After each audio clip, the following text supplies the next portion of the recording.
In the dead of night, back in 1974, the Nevada desert held a secret. Deep within an FCC monitoring station, a man named Arthur Penhaligon was listening to the silence of the airwaves. But then, he heard it, a signal that had no right to exist. It wasn't static. It wasn't a distant broadcast. It was a low, rhythmic hum, pulsing steadily, perfectly in time with a human heartbeat. A ghost on the frequency.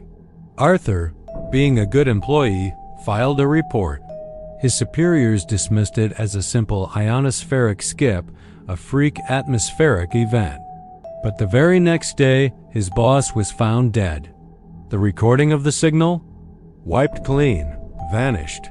Arthur knew this wasn't an atmospheric fluke. He knew what he heard wasn't from our world. It was from theirs. And so, he ran.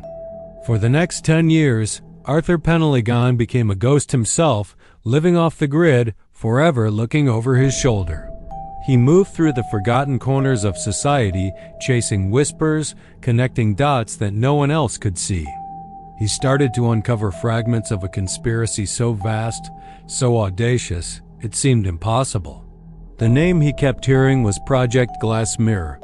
He discovered the truth behind the celebrated space race.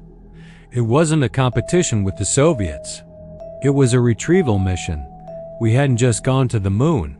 We had brought something back. Not a rock, not a piece of technology, and certainly not an alien creature. It was a consciousness. A pure, disembodied signal of frequency that could latch onto other waves. A frequency that could be woven into the very fabric of a nation's power grid. A silent, subliminal voice whispering directly into the subconscious of an entire population. By the time the 1980s rolled around, those faint whispers Arthur had heard becoming a deafening roar.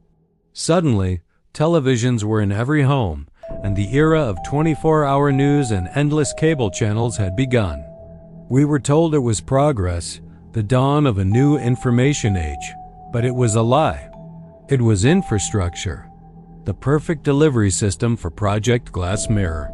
That otherworldly frequency was now the carrier wave, hidden beneath every news report, every flashy commercial, every politician's televised promise.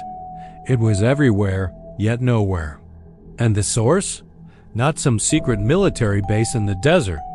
It was something far more insidious, hidden in plain sight. A massive clandestine satellite array, buried deep beneath the mundane heart of American suburbia, a sprawling shopping mall in Virginia. From this epicenter of consumerism, they weren't just selling products. They were programming the American dream itself, shaping thoughts, desires, and beliefs on a national scale. This brings us to 1988, on the eve of a pivotal presidential election. Arthur, now a weathered phantom of the man he once was, saw his one and only chance. He had spent his life trying to expose them, to warn people. But he realized you can't fight a whisper with a shout. You have to use their own weapon against them. He broke into a major national broadcast station, a ghost navigating the machine. As the country settled in to watch the evening news, Arthur found the main transmission console. He wasn't trying to expose them anymore. He was trying to set everyone free. With his hand on the master switch, he leaned into the microphone. His own voice a phantom on the air. "If they can broadcast obedience," he rasped, "I can broadcast the truth." And then, he threw the switch. For 6 surreal seconds, every television screen in America went to pure, hissing static. Just white noise. And then, as the picture flickered back to life, a nation woke up.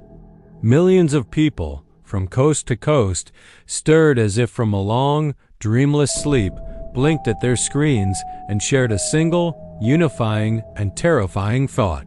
What have they done? Thank you for watching. If you find these hidden histories as fascinating as I do, make sure to like and subscribe for more deep dives into the stories they don't want you to hear. See you next time.